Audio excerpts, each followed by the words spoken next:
sous-thème, je dirais, un sous-thème d'un grand thème que j'ai commencé déjà à prêcher, ça fait un bon moment, je dirais l'alliance, si je ne peux pas oublier, la force de l'alliance dans le monde invisible. Ça, c'est un grand thème que je continue à prêcher avec tout le temps que le Seigneur me donne. Mais les sous-thèmes, il y a des différents, il y a des différentes sortes de sous-thèmes. Comme aujourd'hui, je vais parler de la liberté des captifs. Donc la liberté des captifs, nous connaissons très bien les captifs. Les captifs, ce sont des prisonniers, les gens qui sont en prison de quelque chose, les gens qui sont prisonniers dans un monde. Maintenant ici, je vais d'abord parler des captifs dans les domaines invisibles. Donc c'est-à-dire les prisonniers spirituels.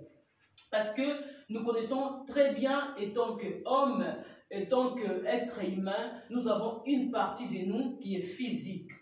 Donc physique, c'est facile à voir, regarder, toucher, comme toutes ces choses que nous voyons dans cette salle, c'est visible. On peut voir ça facilement. Mais il y a des choses qui sont invisibles, des choses qu'on ne voit pas. Vous voyez? Et des choses qu'on ne voit pas, c'est invisible. Des fois, ça se passe quand nous fermons les yeux, on voit des choses bizarres. Ce sont des choses invisibles. Ce sont des choses qui se manifestent et qui agissent dans des domaines invisibles. Donc, c'est-à-dire, la façon que j'ai le corps physique, il y a un corps spirituel aussi en moi. Et le corps spirituel en moi, c'est l'esprit qui est en moi, l'esprit que je ne vois pas. Et cet esprit-là aussi, comme nous avons l'esprit et nous avons le corps physique, il y a aussi un monde spirituel que nous ne connaissons pas. Nous connaissons cela que dans nos pensées, bien dans la vision, bien quand nous rêvons. Je rêve sur quelque chose. Rêver, c'est quelqu'un qui parle dans le monde invisible aussi. Rêver, c'est quelqu'un qui voit des choses invisibles qui existent, invisibles qui n'existent pas aussi. Vous voyez. Mais quand nous dormons, donc c'est-à-dire nous voyons directement des choses invisibles. Mais quand à rêver, donc c'est-à-dire on peut distraire quelqu'un aussi quand il rêve. Au lieu de toucher quelque chose, de faire quelque chose, lui il rêve quelque chose qui n'existe même pas. Donc rêver, ça va tout droit de deux parties. Des choses qui existent invisibles et des choses qui n'existent pas. Ici maintenant, comme nous parlons de la liberté des captifs, dont nous parlons la liberté comme nous les connaissons très bien, c'est-à-dire déchaîner, libérer un peuple de la prison, quelqu'un qui était enfermé et Dieu l'a libéré. Amen. C'est pour cela que je vais dans ce sous-thème de la force de l'alliance invisible. Dans ce sous-thème, je vais parler de la liberté des captifs pendant quelques minutes. Et si le Seigneur nous aide, le dimanche prochain, nous allons continuer avec ce même sous-thème ou bien avec d'autres sous-thèmes. Ça dépend de la manière que le Seigneur va nous orienter. Je glorifie le Seigneur pour ces dimanches, pour ces beaux dimanches que le Seigneur nous a donnés. Je rends gloire à notre Dieu parce qu'il nous a bénis vraiment. Et en tout cas, nous célébrons la gloire de Dieu pour ça. Mais nous allons toucher ces versets de Jérémie 1 à partir du 10e verset. Sinon, je voulais qu'on lit en allemand, mais je ne sais pas si je m'appelle lire en allemand Jérémie. Jérémie, en allemand je pense que c'est Jérémie. Jérémie 1, 10, seulement 10. Et après nous allons lire aussi en français. Ich setze dich heute dieses Tages über Völker und Königreiche, dass du ausweisen, Verbrechen zerstören und verderben solltest und Bauern entpflanzen. Gloire à Dieu. Maintenant, moi je vais lire en français Jérémie 1, 10. Regarde, je t'établis aujourd'hui sur les nations et contre les royaumes pour que tu arraches et que tu abattes, pour que tu fasses périr et que tu détruises, pour que tu bâtisses et que tu plantes. Là, c'est seulement le 10e verset. Bon, j'aime pas vraiment les versions de la Bible Thomson. Ça, c'est Thomson. Ça, c'est version Thomson. Là, nous voyons clairement la Bible Thomson. Il y a des versions de la Bible Louis Segond. Et les versions de la Bible, il y a beaucoup de versions de la Bible, mais j'aime beaucoup, j'ai oublié le nom, mais Thomson, il y a un peu un français un tout petit peu autres langues. Donc, c'est mieux. Version, je dirais, du second, le sommaire, il y a beaucoup de versions. Mais ici, à Thomson, il dit clairement, le livre de Jérémie 1:10, il dit quelque chose qui est très bien et très efficace. Dieu avait appelé Jérémie pour aller lui servir. Mais Jérémie, en lui, il ne savait pas qu'il était serviteur de Dieu. Jérémie, en lui, il ne savait pas qu'il avait une mission d'aller servir Dieu. Donc, c'est-à-dire, il devait aller combattre pour un peuple, libérer un peuple d'une manière de voir les choses et d'une manière de faire les choses. Avant que ce peuple d'Israël soit emporté même à Babylone, ils étaient déjà dans une prison quelconque. Donc cette prison-là, ce n'était pas une prison qu'ils étaient d'abord entrés à Babylone, mais la prison qu'ils étaient, c'était une prison de leur pensée et de la manière de faire les choses. Et Dieu voulait épargner ces gens d'une prison physique, donc d'une prison visible. Et il a choisi Jérémie, c'était un jeune. Il lui a choisi pour aller libérer un peuple qui était asservi, qui était dominé par des esprits impurs, qui était dominé par leur façon et leur manière de voir les choses. Et c'est ici maintenant que Dieu va appeler Jérémie pour une mission quelconque. Et Dieu maintenant va orienter Jérémie, il lui dit, regarde, je t'établis, je te donne une force, le pouvoir, parce que dans la mission, il y a le pouvoir qui est incarné dans l'homme. Ce n'est pas donné à tout le monde d'avoir la mission, la mission d'aller libérer un peuple, ou bien d'aller, déloger une force invisible dans la vie d'une personne. Vous voyez? Mais ici maintenant, qu'est-ce que Dieu dit? Il dit, je t'établis aujourd'hui pour aller faire quoi? Je t'établis aujourd'hui sur les nations, donc sur un peuple. Sur un royaume, dans un pays, pour aller libérer ce peuple qui était enfermé. Mais la mission qu'il lui donne, j'ai beaucoup aimé la précision de la mission que Dieu avait donnée à Jérémie. Il lui dit, pour que tu arraches. C'est-à-dire, là où ils étaient enfermés, là où il y avait des choses qui étaient déjà enracinées dans leur vie. Et qu'est-ce que Dieu dit à Jérémie? Pour que tu abattes, tu arraches, tu déracines, tu détruis. Vous voyez, il y avait déjà des choses qui étaient là par terre. Les gens voyaient de leur manière, ils vivaient de leur manière, ils marchaient de leur manière, ils faisaient plus de choses comme Dieu le voulait à cette époque-là. Et Dieu maintenant n'a pas dit à Jérémie, va directement planter. Va directement, que dirais-je, construire. Non.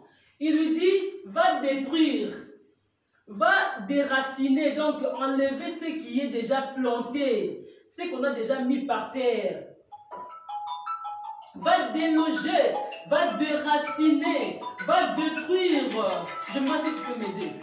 Va déraciner, va enlever ce qui est planté. Donc, il dit déjà, il oriente à cet homme de Dieu, Jérémie le prophète, va déloger, va détruire, va enlever ce que les gens ont déjà posé. C'est comme si c'était une fondation, un fondement déjà placé. Mais Jérémie avait la mission de déloger. Et qu'est-ce qu'on dira?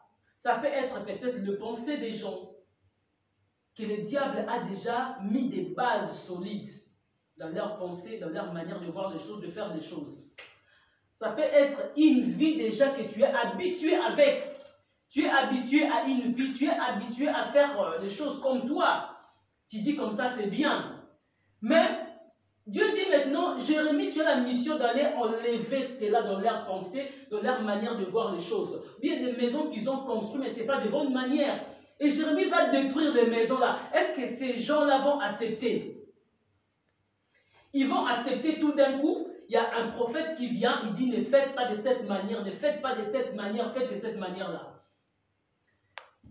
Peut-être tu es né comme ça, tu es grandi comme ça, 10 ans, 20 ans, 15 ans.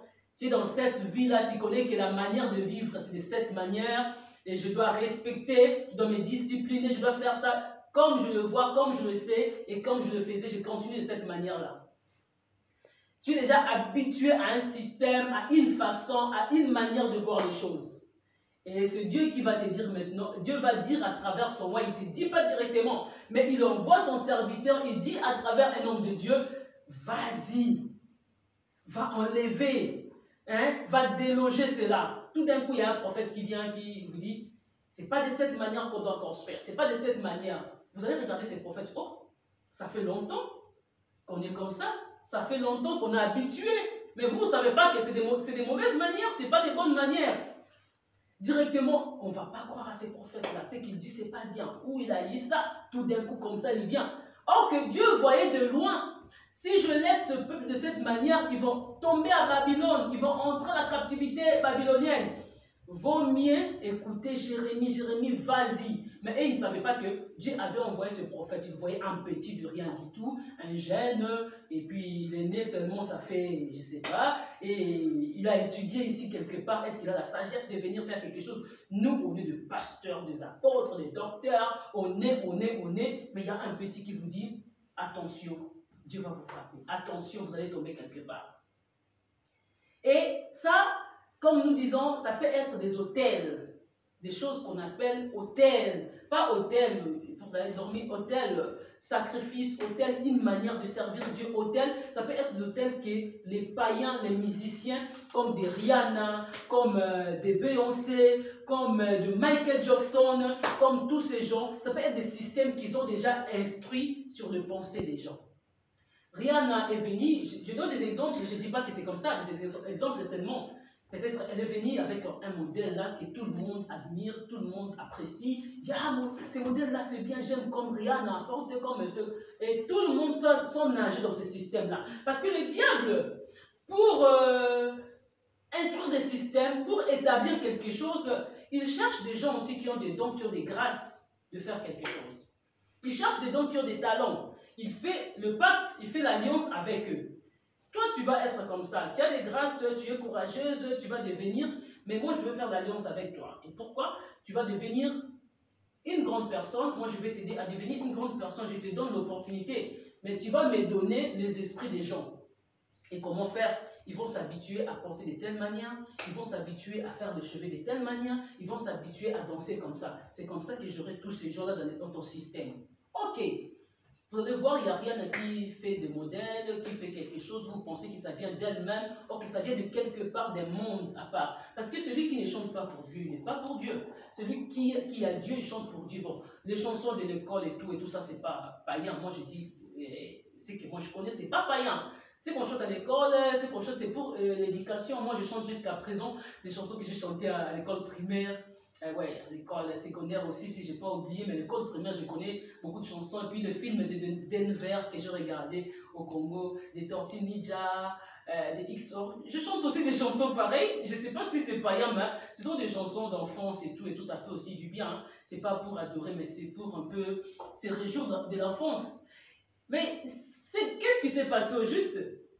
Qu'est-ce qui se passe, pardon? Maintenant, le diable fait l'alliance avec tous ces gens mondains-là. Il y a d'autres personnes que nous ne connaissons pas. Ils font comme s'ils sont du monde, comme s'ils sont de Dieu. Ils n'ont pas vraiment la place pour, que dirais-je, s'identifier comme enfant de Dieu bien du monde. Et qu'est-ce qui se passe maintenant? Le monde entier vont aimer ce que Rihanna a fait, Beyoncé, tu as vu l'autre, elle a fait ça, et il y aura des cris, de manière de parler, les accents que les gens vont suivre, et ils ne savent pas que cette manière de parler-là, c'est mondaine. Ils ne savent pas que c'est quelque chose que Rihanna, ou bien tous ces musiciens ont pris dans le monde invisible pour détruire un peuple. Ça, c'est un système, ce sont des hôtels, ce sont les choses que le diable maintenant fait entrer dans les vies des gens. Une manière de voir les choses, une pensée, quelque chose qui est spirituel, mais ça devient réalité, ça devient visible dans les vies des hommes. Les gens commencent à vivre comme Rihanna, comme Jackson, je m'excuse de dire un mot, comme Beyoncé, comme je ne sais pas qui, commence à vivre comme lui. Vous voyez, c'est déjà un système, c'est devenu normal. Ils ont normalisé la chose, c'est comme ça. Vous verrez de génération en génération qui vont être attachés dans la chose. Ils vont être dans la prison de la chose, de cette réalité. Et ils ne savent pas que c'est une prison. Mais non, eux, ils vont respecter cela. Ah, ça fait rien. Les pasteurs peuvent dire, pasteur, ça c'est quoi? Ça fait rien, pasteur. Prophète, oh, ça fait rien. C'est seulement quelque chose qu'il a dit. Et qu'est-ce que ça fait? Oh, maman, oh, papa, ça fait rien. Vous êtes trop spirituel. Pourquoi vous dites ça? Mais celui qui a une intelligence spirituelle, il va finir par comprendre, non. La chose, ça vient de quelque part. Où rien n'a pris ça? Mais pourquoi il parle comme ça? Pourquoi il a ça? Vous comprenez? Et là, maintenant, qu'est-ce qui va se passer? Et ce système-là va entrer dans les vies des gens, ça va devenir normal. La manière de porter les habits, la manière de parler, l'accent, la manière de faire les cheveux, la manière... Donc, on va automatiquement commencer à copier les gens sans rendre compte que ça, c'est quelque chose que le diable a établi indirectement dans nos vies, sans qu'on puisse comprendre. C'est pour cela un homme, sa façon de vivre sur la terre, ça doit être contrôlé d'abord par lui-même. C'est très important. Et à lui-même, donc en lui, il doit se coller, s'attacher à la parole de Dieu et chercher de tels moyens à comprendre si réellement ce qu'il fait, c'est bien ou bien c'est pas bien. Vous voyez? Donc il doit essayer de comprendre parce qu'on n'est pas là seulement pour copier un tel, ça pour autant aller à la recherche de la chose. Qui a fait ça, ça vient d'où? Mais pourquoi je dois faire ça? Vous voyez? Les gens nagent, vont facilement dans des sentiments. Les gens se précipitent dans des sentiments. Et lui, il a fait ça. Ils sont allés. C'est pour cela, moi j'ai l'habitude, j'ai pas l'habitude d'être emporté dans tout ce vent, dans ce monde. Bien de vent congolais. Quand ils font ça, hey, ils sont partis. Ou bien ça, hey, ils sont partis. Non. Moi, quand il y a quelque chose, je cherche à comprendre, à connaître, est-ce que réellement, ça, c'est une bonne voie. La manière qu'ils parlent, est-ce qu'ils ont vraiment bien raisonné? Et heureusement que je tombe toujours dans une bonne voie. Parce que moi, je ne suis pas dans la majorité des gens. Je suis dans la minoritaire. Ça, c'est ma façon de voir les choses. Quand je vois les choses, tout le monde... Parce que les gens sont trop sentimentalistes. Ce sont des gens... Hé, il a parlé. Hé, vous voyez, oh pitié, oh pitié. Maintenant, les gens commencent à comprendre lentement. Les gens commencent à réfléchir, à comprendre. On ne veut pas... Aujourd'hui, vraiment, je dis gloire à Dieu. Et après 5 ans, waouh, on aura une église bénie, une église révélée, une église fantastique.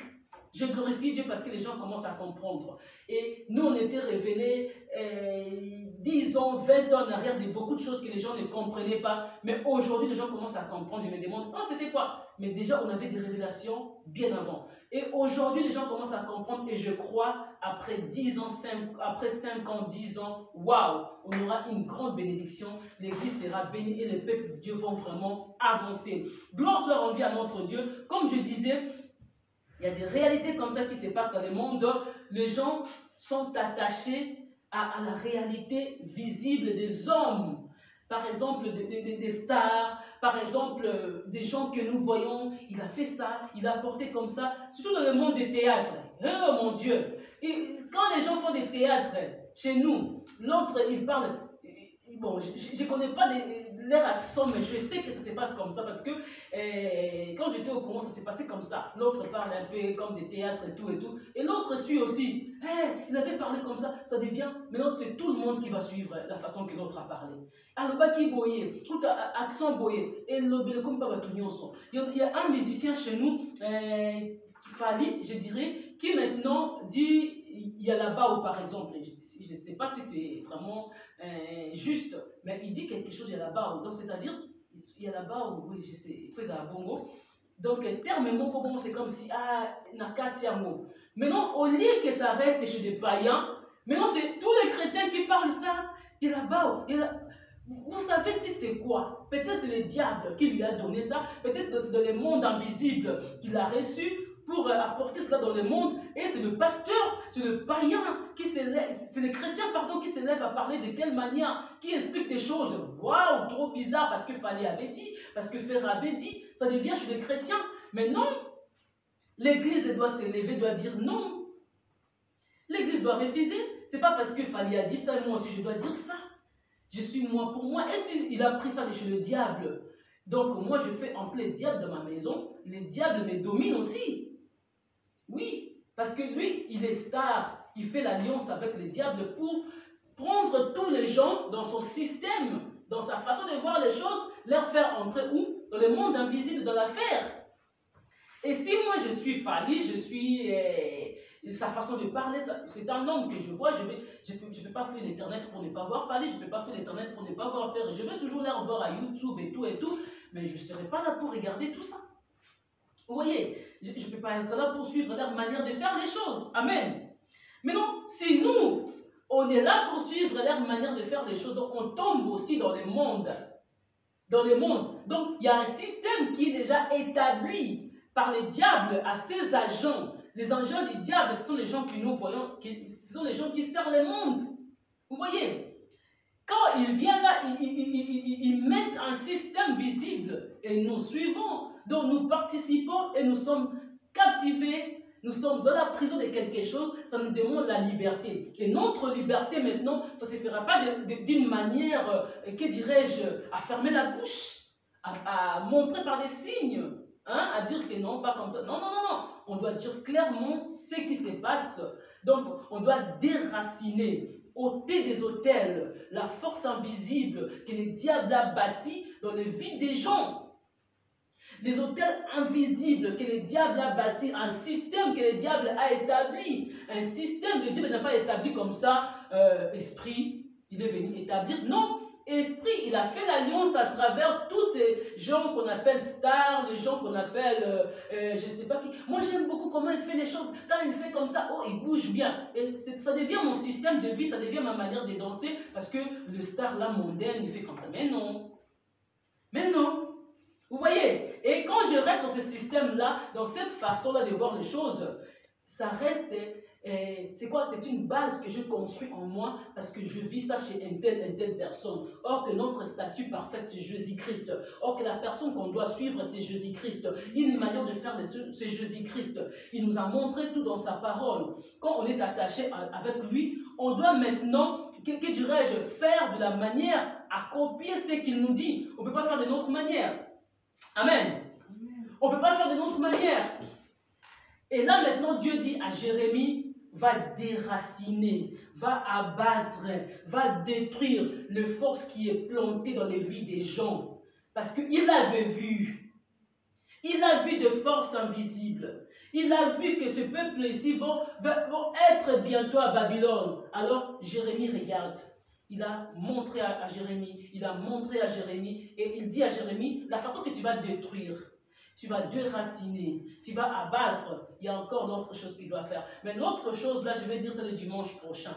Aujourd'hui, je me limite par détruire. Et le dimanche, on va continuer. Comment détruire, et comment abattre, et comment déraciner. Et la suite, ça sera deuxième partie B de ces versets bibliques. Là, dit, et que tu détruises pour que tu bâtisses et que tu plantes. Donc tu vas détruire les forces qui sont plantées dans les vies des gens.